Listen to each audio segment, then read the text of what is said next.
You are listening to the Body Charge podcast, and I'm your host, Sandy Sanderson. Welcome to our Body Charge podcast today, Improving the Body's Electrical Conductivity. I'm thrilled to be interviewing Ravi Sahay, author of the book, My Health is Your Wealth. Ravi lives in San Diego and immigrated to the United States from India in 1971 with a degree in electrical engineering. He earned a master's degree in electrical engineering and another one in business. And he taught economics and math at the University of Phoenix, San Diego campus. Ravi's career took him up the corporate ladder to enjoy great success, but also greater stress. In midlife, his health started to fail. Ravi struggled with several chronic diseases, including heart disease, high blood pressure, skin, gums, sinus, and fatigue problems. After his heart attack in 2003, Ravi enrolled in Dean Ornish's Heart Healthy program, where Mimi Guarneri, an MD, became his Integrative Medicine cardiologist. Dr. Guarneri shepherded Ravi to full recovery and wrote the foreword to his book, My Health is Your Wealth, for which he received a scholarly award. Ravi tells a compelling story about overcoming health problems by changing diet and lifestyle and how to reduce our healthcare costs. Ravi is also a guest speaker about health and well-being strategies. So welcome, Ravi. Tell us about how you came to write a book about healthy living strategies with an electrical engineering background. That's a profound question for me, even at this age at 74. So if you had asked me 40 years ago that I'm going to write a book on health, I would have said, are you kidding? Are you on a different planet? So that question, as an electrical engineer, it is more about I was suffering. And I had these challenges that came midlife. And I came to America as an immigrant and at the age of 23 with all these aspirations and worked for corporations, got 2 master's degrees, one in electrical and another in business. But the body is, of course, a very fabulous machine. And we are still trying to learn as to how to keep it healthy. How do you think? Vital. Why do you think you had a health crisis or a breakdown in the way your body works? Do you attribute it to certain things that you did or didn't do? What do you think caused it? Was it like excessive stress, not sleeping properly? What kind of things contributed? I would say not taking care of the body in all sense, not eating right, not exercising, lot of stress, so not sleeping well, and not to know what to do. Because the conventional medicine didn't have any cure for all these. Yes, it so was they only offered symptoms that they were trying to attack. Yes, so mostly medications to mask the symptoms. So there was no or not enough looking into the causes to fix the causes. It's just like take an aspirin sort of to cover it up. Yes, that is true. And aspirin, of course, is not a bad drug. There are worse ones, as you probably know. Yes, I was just using an analogy. Although some people can't tolerate aspirin. I know my mother, it gave her ulcers at one stage. She has to be very careful with aspirin because of her digestive system. So a lot of people these days are having big problems with their digestive system.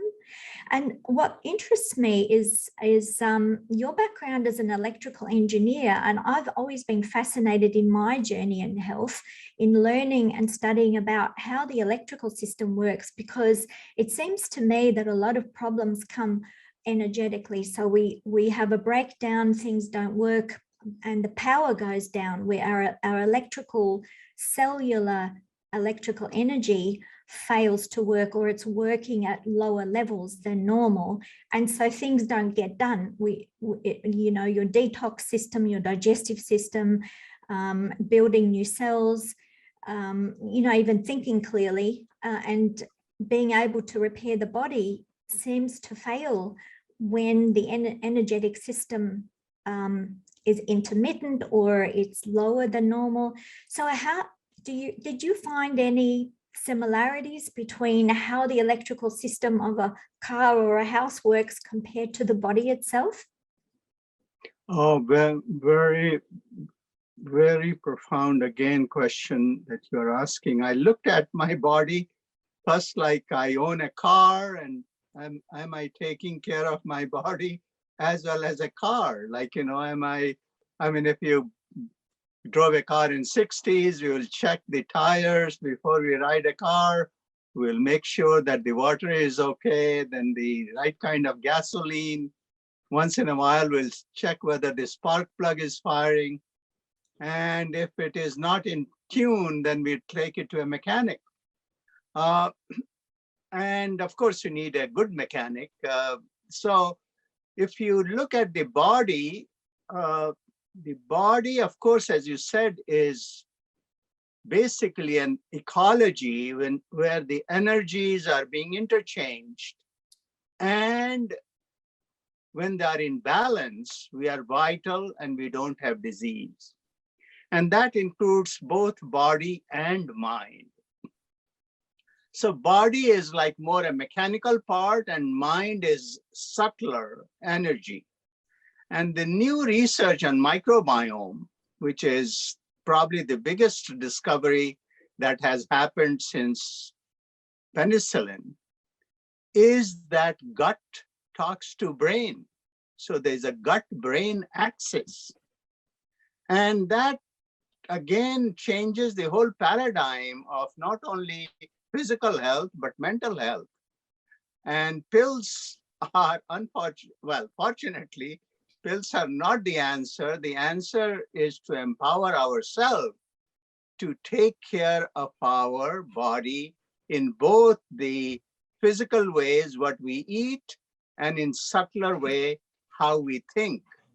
And what is the role of thought in balancing these energies? Right. So my own journey to health when I had my crisis was because I had an electrical energy failure in the heart. I had very severe heart arrhythmias from excessive stress, and I found it was lack of magnesium. My own journey into how my body worked with the electrical system was I found that as energy drops, and it might be chronic fatigue, feeling that you can't really get on top of it. I found that my electrical energy was very low, and the heart rate went intermittent. It had a glitch where the left ventricle of the heart muscle had an extra blip, which interfered with the main atrium coming down in that pumping system, so that caused the dysrhythmia. And this was all because of an electrolyte imbalance. When magnesium goes very low, the electrolytes aren't working together to create calcium is needed to fire the muscles, create that electrical charge, that boost to cause the contraction. And when there's too much calcium and not enough magnesium, the relaxation phase doesn't happen properly. So we easily get out of rhythm. So this happens in all muscles of the body. So calcium contracts, magnesium relaxes. And I found magnesium was a wonderful way to restore that electrical balance. And I was already eating healthy organic foods, and I didn't smoke. I had a good lifestyle, but I had a lot of stress. So I feel the stress is the biggest factor that leads to disease and ill health, because you lose a lot of magnesium under stress. It's difficult for the body to recover unless you have enough rest time and you have enough nutrition. And during the rest time, the nutrition is used by the body. You need to have that deep sleep. So how are you going to get deep sleep when you don't have enough magnesium and you can't relax and you feel overstressed. So then the sleep problems cause even more problems and it becomes a downward spiral. So the electrical system is very, very dependent on the availability of magnesium. And of course, eating a fresh, healthy food diet should give you, if you eat organic foods, you get plenty of minerals that way. But if you need high-end levels of magnesium, sometimes it's difficult to digest that food. Some people don't make enough stomach acid. And as you mentioned, the microbiome, what if your microbiome is out of balance and you don't have enough good digestive bacteria? So many things can go wrong with the system. And when the energy levels go down, you get clogged, the pipes get clogged. So I like to look at the body as a machine. It's a biological machine, really, isn't it? So you have plumbing pipes and you have electrical systems, you have communication systems with the nerves. And, we need to learn, I think, how to tune ourselves up. We need to learn strategies. And they're all really basic, aren't they? So I noticed when I listened to some of your other podcasts, you spoke highly of Ayurvedic medicine because it's very naturally focused on all the principles of diet and nutrition. So what did you find in your journey of what helped you most to restore your own electrical system and get back on top of your energy levels? Yes. As you mentioned, I wrote my first book, My Health is Your Wealth, in 2006, and that was about Candida overgrowth and Ayurveda. And then in 2019, I wrote this book, May You Be Healthy, Well-Being on Pennies a Day. This book in particular talks about Ayurvedic wisdom of basically through Vedic lifestyle changes. So in the book, what I talk about, and this is totally in line with microbiome. But before I get to that, I want to tell you that I had a pacemaker that was installed in 2012. And 5 years later, it was disabled. So I want to give that credit to the Vedic lifestyle. And what it is that Ayurveda knew about microbiome and it is 5,000 years old. And why do I make that claim? Because the first practice is daily detoxification. And that daily detoxification is purity of body and mind. And there's a Sanskrit word for it called Soch. So for purity of body, they knew where microbiome is. They knew about oral microbiome, they knew about skin microbiome, and of course the gut microbiome is about 70% of these trillions of bacteria. And so the problem starts with the gut, and the gut and brain is talking. And when we are stressed, microbiome are stressed too. And we get imbalance. So in simple words, they are not producing the right amount of electrolytes for you because they are the factory workers, okay? And Ayurveda so talks about lifestyle right from daily detoxification, mostly plant-based food, then meditation and stretching, yoga asanas. Yes, okay? I do sleep. my yoga stretches every night. And, you mentioned meditation. I did the Vipassana meditation course back in 2007, and it was extremely life-changing for me. It clears the mind, it enhances creativity, it just helps you get more confidence in everything you do without doubts. You kind of know with more surety about the right path you need to go on. It's a wonderful practice. Yeah, and definitely it's part of a holistic lifestyle approach, isn't it? It all has to come together. Drinking enough water as well, good hydration. So it all comes together in the same package: sunshine, exercise. And unfortunately, with modern lifestyles, we tend to be in front of the computer too long, in front of a screen. we go from the computer to the phone to the TV, and there's screens everywhere all around us. And these have positive charges too. So without going outside, you're not discharging that positive charge. So when I say discharge, when you connect with the earth with your bare feet or stone or grass, the earth takes that positive charge from you and neutralizes it and restores that slightly negative charge, which is very healthy. And it's what we need to help also rebalance our internal pH, which is very important for cells. Absolutely. And grounding, which is, basically in India, people who would go barefoot with and walking on grass with a dew, it improves your eyesight. These are the things that are known in Ayurveda. The sunshine, why it is important, why should you wake up in the morning, and vitamin D that we are talking about. Even in India, people are vitamin D deficient.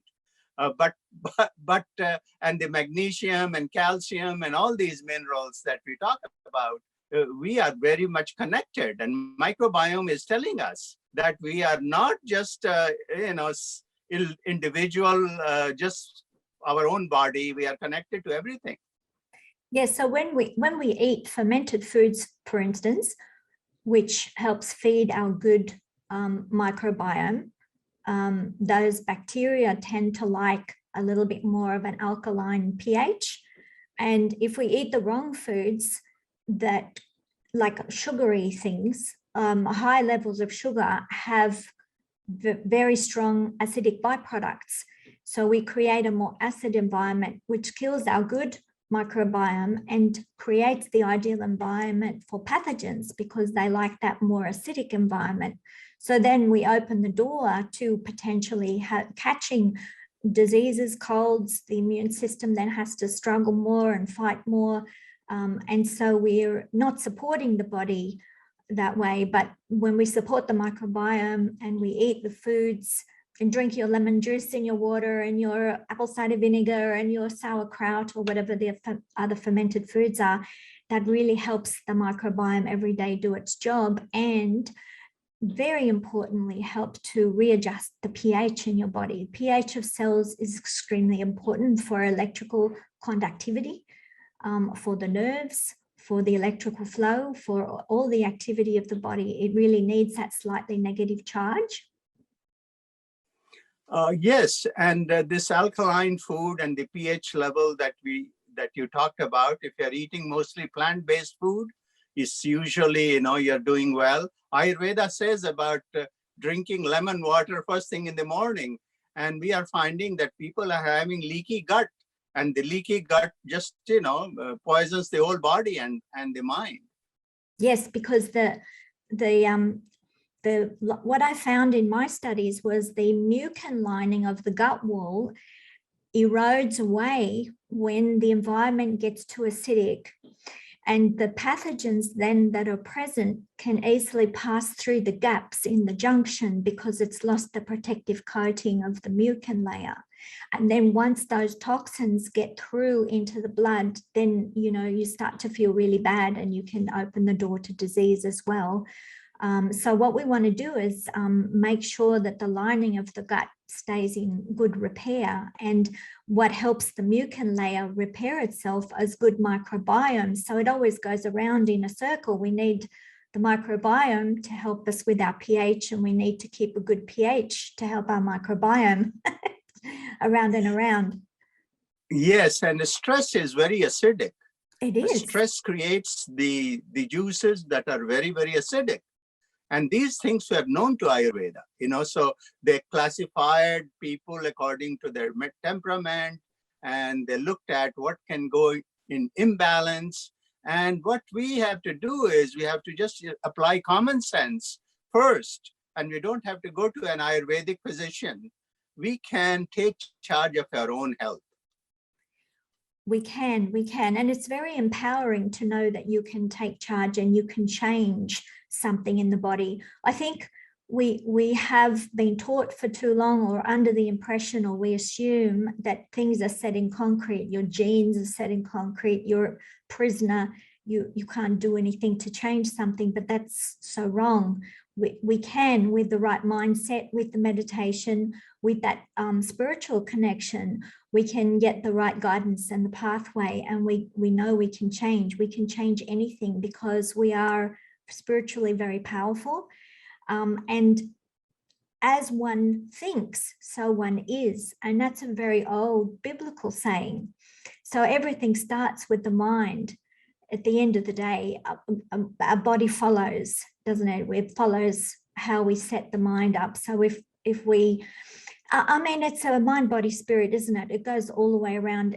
It's difficult to talk to someone's mind and get them to calm down if their muscles are twitching and they're very stressed. So this is the reason though why Elektra Magnesium, transdermal magnesium is so good, because we can address the physical needs of the body. You know, drink enough water, make sure you get the minerals, massage it into your muscles, help calm down, do some meditation, still the mind, and then reprogram yourself, reprogram the cells to make the right changes. Would you say that that's a good recipe? Absolutely. And the modern science is telling us that. Actually, if you look at microbiome, epigenetics, and adverse childhood experiences study, these are all happening under biology, and modern medicine cannot ignore that.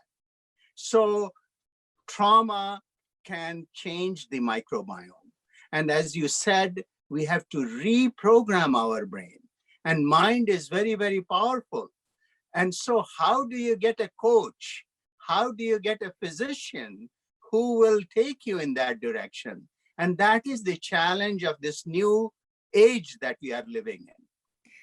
Yes, it is a big challenge. I think the lesson is that we need to be our own manager, and we can't give all our power away to someone else in a white coat.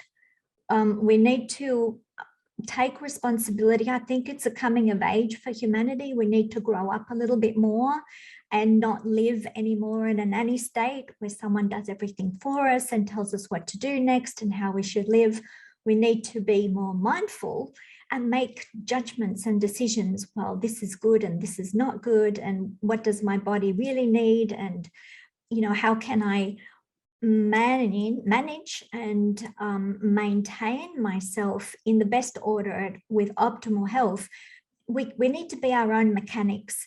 That's not to say you shouldn't go to your doctor. Of course you should, because we don't know everything. No one knows everything. And we often need advice. But at the end of the day, we are the ones that take responsibility for what we do. It's not their fault, and it's not the fault of circumstances. I mean, you see people out there coping very well with the most disastrous circumstances. How do they do it? And why does someone else fall to pieces when something happens and it's really not so bad? It's their attitude and their belief that they have no power in that situation. I think that's the worst thing.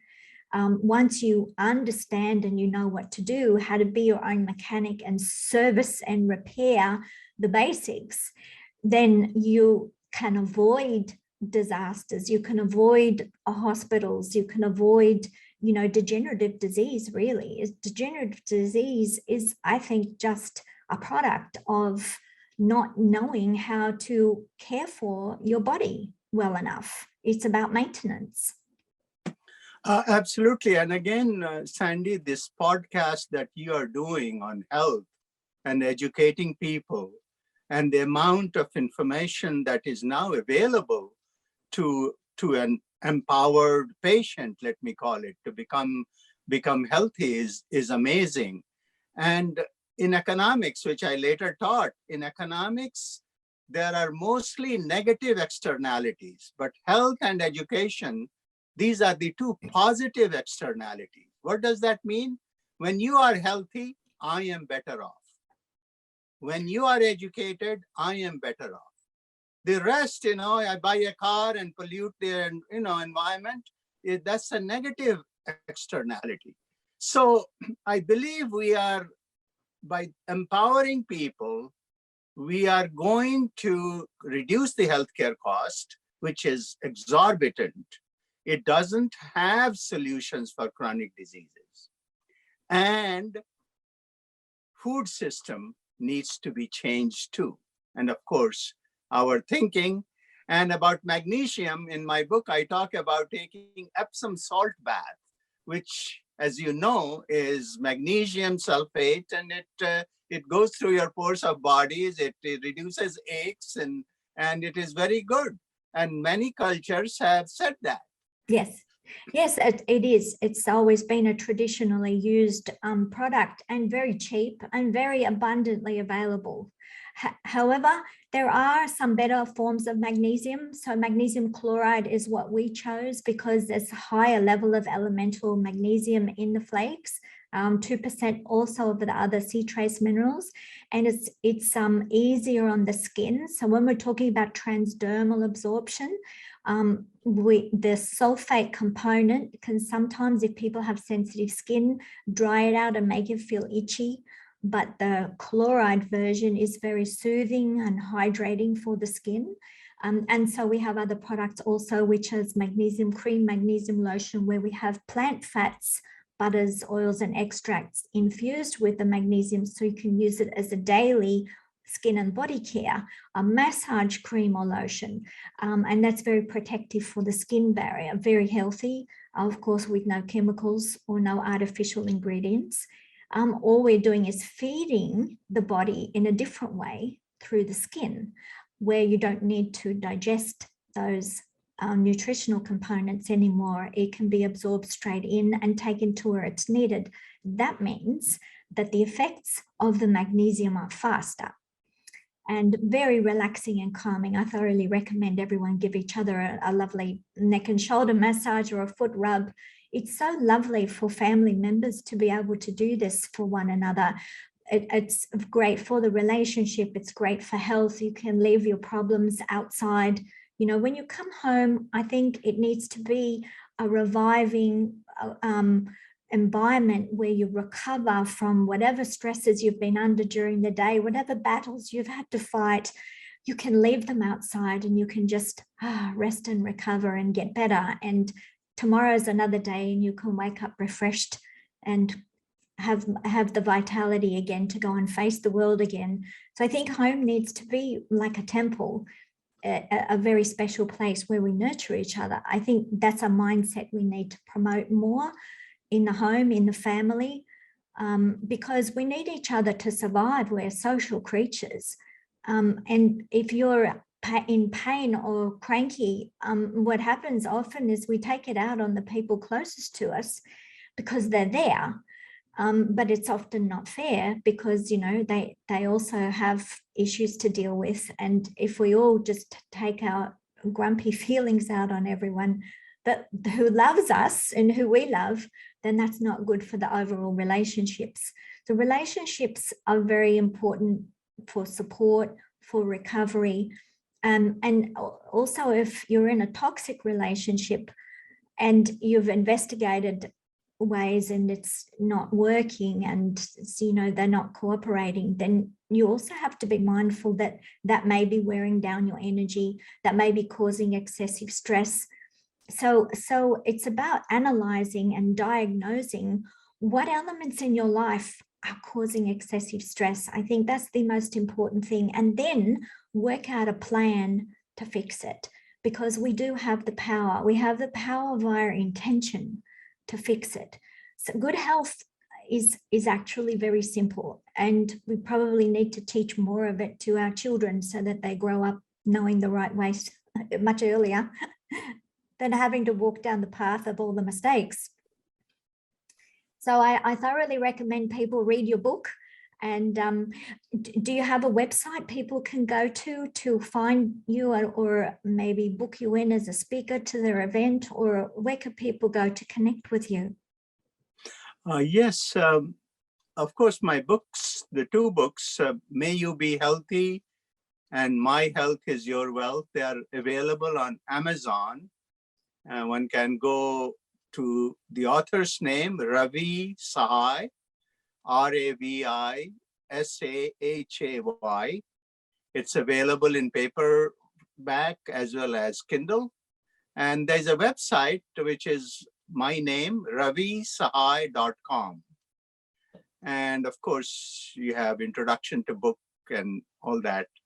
But I want to commend that the way you are looking at this health and looking at the stress and relationship and food and detoxification and supplements where we need.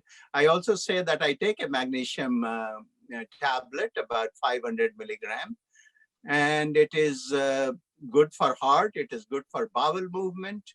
And I intend to take it for a long time. Yes, well, I thoroughly recommend you try Elektra Magnesium transdermal products because no digestion is required. So definitely if you need to have your bowel loosened, if you're constipated, then it's excellent. Oral magnesium is excellent to help liquefy because the magnesium attracts water into the stool to loosen everything up. However, when that happens, at high concentration, the bowel wall cannot absorb all of the magnesium. So it's geared to absorb low concentrations as to what would be in spring water or foods. And they've done this in several studies. As they added more and more concentration of magnesium, there was a lower level of absorption. So the absorption decreased with the increase in concentration of magnesium. So there's a window, in other words, of opportunity. But if you have high-end needs of, let's say, 1,000 milligram a day of magnesium, and that would be often if people are pregnant or they're athletes or they're executives working very long hours with high stress, or shift workers. So there are many different kinds of stresses where people push the body extra hard and they will need higher doses of magnesium, or recovery from injury or trauma. So to get 1,000 milligram a day is virtually impossible orally. It'll just go out the back end very quickly. But through the skin, it's possible by putting some on in the morning and again, some in the evening. I mean, you can use it any time of the day. The skin is a wonderful reservoir. It's a container, like a storage tank. So the magnesium and the plant butters are absorbed into the skin because the skin loves lipids, it loves fats, and it sits there. So not only is it good for your skin, but also it sits there in that reservoir, and underneath the epidermis is the dermis with tiny capillaries. Those blood vessels then draw in the magnesium as is needed over time. So of course, magnesium ions can also travel from cell to cell. You don't need the blood vessels, but if you massage the muscles or use heat, you can drive that magnesium even deeper into the muscle tissue faster. By increasing that blood circulation. So we found wonderful results transdermally where we're not relying on the gut digestion or the ability of the microbiome. Eventually microbiome get the magnesium that goes in through the skin because your body's really clever and it can move that magnesium around anywhere that it is needed, and that's what it does. If you have, for instance, if you're a woman and you get PMT and you get even endometriosis, something swollen or inflamed, and you massage it indirectly, it literally within minutes, you can feel a difference. You can feel the calmness, the relaxation entering the muscle, and that alleviation of the tension alleviates the pain also. So it's and you can never overdose that way because the body is in control. So we're allowing the body to make all the decisions about what it takes up. So there's nothing artificial in the products to push anything in artificially.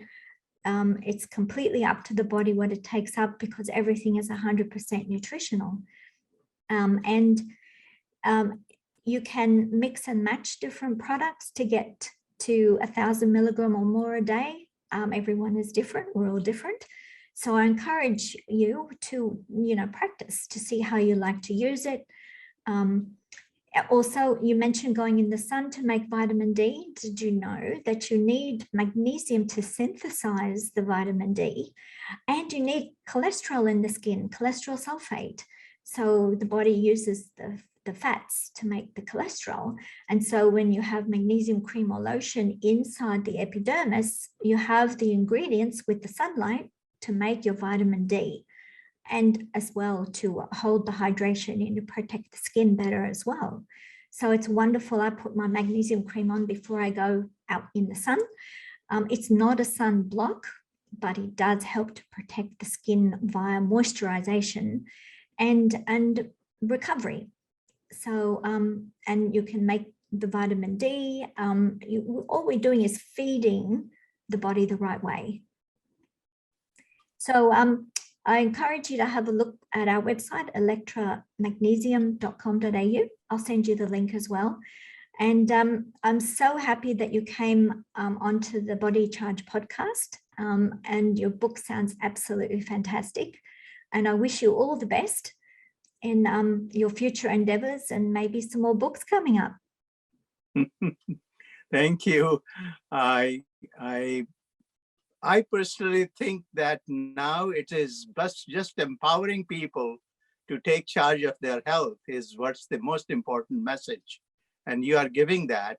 And prebiotic and probiotics, these are the two things that we have to keep in mind when we are trying to feed the microbiome, because as you said, it takes time, but they will do the job for you. They will produce the right chemicals in the right amount, but we have to get there with right lifestyle. Yes. And I hope my book, May You Be Healthy, will provide some of the tips, including how to make kefir yourself. And it's so simple to do. Oh, I love on kefir. Page 120 and 121. It's very, very simple. And you can make your own kefir, and you can, the starter, you can bequeath it. It's so simple. Yes, so lots of fermented products naturally made at home, and it's also cheaper. You know, the more you cook fresh from scratch at home, the more nutrition you get at a lower price. And, you know, you don't need to eat instant noodles. If you're on a low budget, you can make soup. Soup is very cheap, even with chicken carcasses and seasonal vegetables that are on special. You don't need to be on a big budget to eat well and healthy. You can do it on a low budget. In fact, I'd like to see more books out there from chefs about how to eat well on a low budget. People need it more these days, don't they? In my book, there are some recipes and spices which came from India. They are very anti-inflammatory, and how to use it with right flavoring. You mentioned soup. You can garnish it very well, and your soup will turn out different. Yes. And the anti-inflammatory. Yes, and all the turmeric. My favorite is the golden milk. I love the turmeric latte. The golden milk. Yes. It's yes, I take golden milk every night. Very warming. Very soothing. Yeah, very good for the microbiome. I can almost feel like my little critters are just saying, yes, please give me more. Absolutely. They are our pets. Yes. And we need to take care of them. Yes, give them love. Well, then we can love others. That's the way. What goes around comes around. I think that's a good lesson in the theme of your book, that we help each other. It creates a win-win. Everybody wins when everyone is healthy. We are a community, really. It's not about someone has more than someone else, and we're locked into that system. We can make a better life. We can make a better body. We can create the life that we want if we have the right mindset, the right intention, and helping others do the same thing is very enriching. So we support each other in a way, and that helps us get to the goal faster and in a more enjoyable way. And we end up being happier at the end of the day. Isn't that good? Yeah, the public health, that work that you are doing, a slogan I have, build immunity and build community. Beautiful. We have to build our immunity by taking care of microbiome, and we have to build community to take care of our microbiome. Yes, that's the way. Well, thank you so much for coming on the show. And I really, really enjoyed this interview. And all the best, Ravi. Likewise. Thank you. Okay. All the best to you. Bye-bye. If you enjoyed the video, please share with others. You can also subscribe to our channel to be notified of future videos. To be notified about new blogs and product special offers, please subscribe to our newsletters at electramagnesium.com.au.